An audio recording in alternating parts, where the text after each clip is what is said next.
اسلامی تاریخ کے 5 ایسے مسلمان بادشاہ جن کی موت انتہائی دردناک حالت میں واقع ہوئی۔ نمبر 5، خوارزم شاہ۔ خوارزم شاہ خوارزمی سلطنت کے آخری با اختیار سلطان تھے۔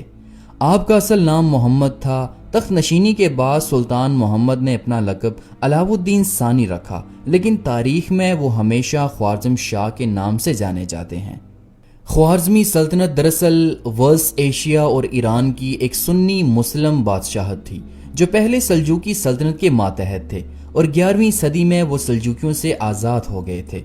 خوارزم شاہ نے اپنے دور حکومت میں سلطنت کو عروج کی بلندیوں تک پہنچا دیا تھا، لیکن خوارزم شاہ کا زوال تب شروع ہوا جب خوارزمی سلطنت کے ایک شہر اترار کے گورنر نے چند منگول تاجروں کو شک کی بنا پر قتل کر دیا تھا، جس کے بعد چنگیز خان نے خوارزمی سلطنت پر حملہ کر دیا۔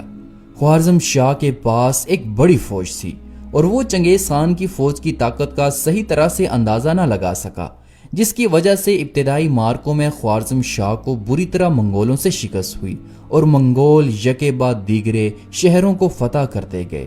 منگولوں کے ان حملوں کی وجہ سے خوارزم شاہ خوف زدہ ہو گیا اور بجائے اس کے کہ وہ فوجوں کو جمع کر کے صحیح طرح منگولوں کا مقابلہ کرتا، اس نے منگولوں سے بھاگنا شروع کر دیا۔ چنگیز خان نے اپنی فوج کو سخت ترین احکامات دیے ہوئے تھے کہ خوارزم شاہ کو زندہ یا مردہ اس کے سامنے لایا جائے۔ حکم ملتے ہی منگول فوج نے خوارزم شاہ کا پیچھا شروع کر دیا۔ خوارزم شاہ جب سمرقند سے جان بچا کر بھاگا تو منگول اس کے پیچھے تھے۔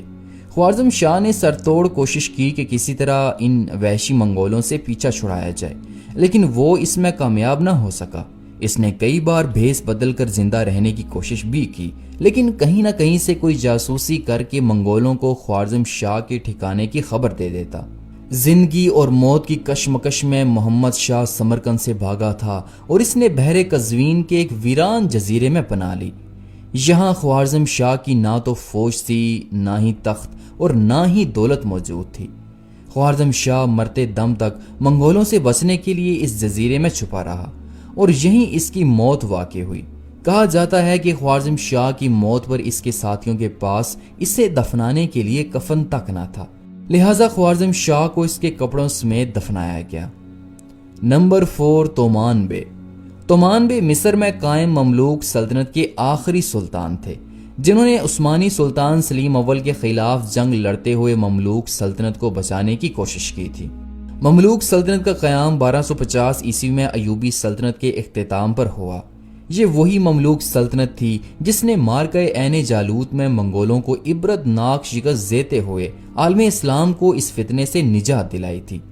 اسی صدی کے اختتام پر جب 1299 میں عثمانی سلطنت کی بنیاد ڈھالی گئی تو تب سے لے کر سلطان سلیم اول کے دور تک مملوکوں اور عثمانیوں کے درمیان آپس میں کوئی اچھے تعلقات نہیں تھے۔ انہی خراب تعلقات کی وجہ سے عثمانی سلطان سلیم اول نے 22 جنوری 1570 عیسوی میں معرکہ روانیہ میں مملوک فوج کو سلیم ثانی نے بدترین شکست دی۔ 25,000 مملوک عثمانی توپوں کا نشانہ بنے۔ اس فتح کے بعد سلطان سلیم نے قاہرہ میں قتل عام کی اجازت دے دی، جس کے بعد 50,000 مسلمان مرد و عورت مارے گئے اور مملوک سلطان کرت بے کو بھی سلطان سلیم ثانی نے دھوکے سے قتل کر دیا۔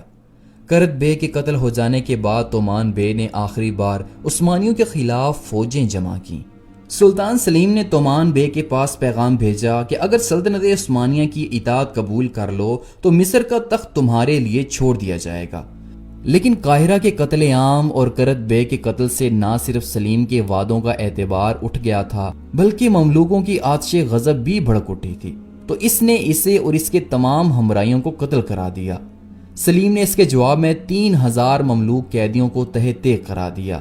ان واقعات سے یہ صاف ظاہر تھا کہ صلح کی اب کوئی امید باقی نہیں بچی اور کچھ عرصے تک جنگ کا سلسلہ جاری رہا، مگر بدقسمتی سے اسی زمانے میں جب عثمانی فوج حملہ کر رہی تھی تو خود عربوں اور مملوکوں میں باہم جھگڑے شروع ہو گئے، جس سے تومان بے کی قوت کو سخت ترین نقصان پہنچا۔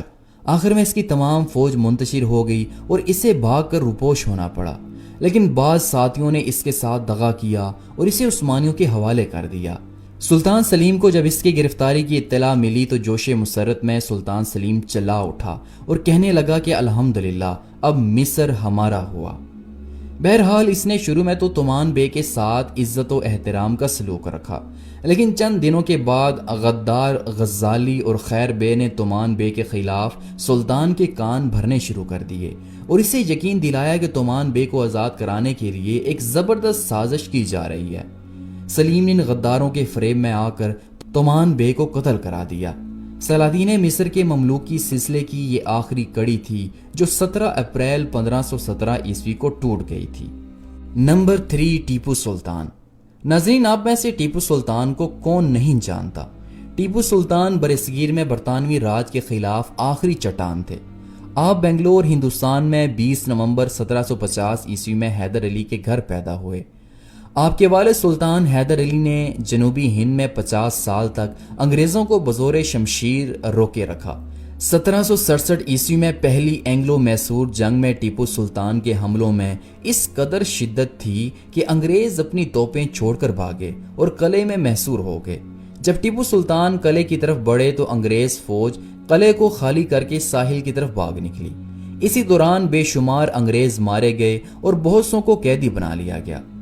انگریزوں سے دوسری لڑائی 1780 میں ہوئی۔ اس جنگ میں حیدر علی کے پاس 90,000 کی فوج تھی۔ انہوں نے انگریز سپہ سالار ہیکٹر کے مقابلے کے لیے ٹیپو سلطان کو روانہ کیا۔ ٹیپو سلطان 10,000 کی فوج کے ساتھ انگریز فوج سے 15 میل پہلے ہی انگریزوں پر حملہ کر چکے تھے۔ اس حملے میں ٹیپو سلطان نے اس قدر گولہ باری کرائی کہ انگریز فوج کے 4,000 سپاہی مارے گئے اور جنرل ہیکٹر نے ہتھیار ڈال دیے۔ 6 دسمبر 1782 عیسوی کو ٹیپو سلطان کے والد حیدر علی کا انتقال ہو گیا تو ٹیپو سلطان کے لیے نئی مشکلات کھڑی ہو گئیں۔ ٹیپو سلطان کبھی انگریزوں اور کبھی مرہٹوں سے جنگ میں مصروف رہتے۔ ٹیپو سلطان نے زندگی کی آخری جنگ 1799 میں تب لڑی جب سرنگا پٹم کا انگریز جنرل ہیرس نے محاصرہ کر لیا تھا۔ سلطان بڑی بے جگری سے لڑے، لیکن میر صادق کی غداری نے سلطان کی کمر توڑ دی تھی، جس کی وجہ سے ٹیپو سلطان اس جنگ میں شہید ہو گئے اور انگریزوں نے برے صغیر پر مکمل قبضہ کر لیا۔ نمبر 2، بہادر شاہ ظفر۔ برے صغیر میں مغل سلطنت کے آخری بد نصیب بادشاہ، جنہیں 1857 کی جنگ آزادی کے بعد انگریزوں نے انہیں جلاوطن کر کے رنگون بھیج دیا تھا۔ بہادر شاہ ظفر ہندوستان میں مغلیہ سلطنت کے آخری برائے نام بادشاہ تھے۔ ان کا سلسلہ نسب 11ویں پشت میں بابر سے جا ملتا ہے۔ آپ 1837 عیسوی میں تخت نشین ہوئے۔ اس وقت مغلیہ سلطنت کی آخری سانسیں چل رہی تھیں اور 1857 کی جنگ آزادی مغلوں کی آخری سانس ثابت ہوئی۔ جنگ آزادی 1857 کے وقت بہادر شاہ ظفر 82 سال کے تھے جب ان کے سبھی بچوں کا سر قلم کر کے ان کے سامنے انگریز سال میں سجا کر ان کے سامنے تحفے کی شکل میں لائے تھے۔ بہادر شاہ ظفر نے اپنے بیٹوں کے کٹے ہوئے سروں کو اپنے ہاتھوں میں لے کر درد بھرے الفاظ میں ان کے لیے دعا کرتے ہوئے کہا، تیمور کی اولاد ایسے ہی سرخرو ہو کر باپ کے سامنے اپنا فرض ادا کرتے ہیں۔ اس کے بعد شہزادوں کے دھڑ کو کوتوالی کے سامنے اور کٹے ہوئے سروں کو خونی دروازے پر لٹکا دیا گیا اور جنگ کے اختتام پر انہیں اکتوبر 1558 عیسوی میں انہیں زندگی بھر کے لیے رنگون بھیج دیا گیا اور وہیں بہادر شاہ ظفر 6 نومبر 1862 عیسوی کو انتقال کر گئے۔ نمبر 1، مستعصم باللہ۔ مستعصم باللہ عباسی خلافت کے آخری خلیفہ تھے جنہیں منگول خان ہلاکوں نے 1258 عیسوی میں بڑی بے دردی کے ساتھ قتل کر دیا تھا۔ آپ کا دور حکومت 1213 سے 1258 عیسوی تک کا تھا۔ 1257 عیسوی میں جب منگول حکمران منگو خان حکمران بنا تو اس نے عباسی خلافت کو ختم کرنے کا فیصلہ کیا۔ ایک اندازے کے مطابق یہ فوج شاید منگولوں کی طرف سے سب سے بڑی فوج تھی، جس کے جنگجوؤں کی تعداد لگ بھگ 1,50,000 تھی۔ نومبر 1257 عیسوی میں ہلاکو خان اور چینی کمانڈر کی کمان میں انہوں نے بغداد کی طرف پیش قدمی کی، جس میں مختلف مسیحی افواج کا ایک بڑا دستہ بھی شامل تھا۔ ان میں سے ایک بڑا حصہ جارجین کا تھا جو اپنے دارالحکومت تفلیس کی شکست کا بدلہ لینے کے لیے بے چین تھے، جو جلال الدین خوارزم شاہ کی طرف سے دہائیوں پہلے فتح کیا گیا تھا۔ دوسرے حصہ لینے والے مسیحی افواج میں آرمینیا کی فوج اپنے بادشاہ کی قیادت میں شامل تھی۔ بیت الحکمہ جو بے شمار قیمتی تاریخی دستاویزات اور طب سے لے کر علم فلکیات تک کے موضوعات پر لکھی گئی کتب کا گھر تھا، اسے منگولوں نے تباہ کر ڈالا، زندہ بچ جانے والے لوگوں نے بتایا کہ دریائے دجلہ کا پانی ان کتابوں کی وجہ سے سیاہ پڑ گیا تھا۔ نہ صرف یہ مگر کئی دنوں تک اس کا پانی سائنسدانوں اور فلسفیوں کے خون سے سرخ رہا۔ شہریوں نے فرار ہونے کی کوشش کی مگر منگول سپاہیوں نے کسی کو نہ چھوڑا۔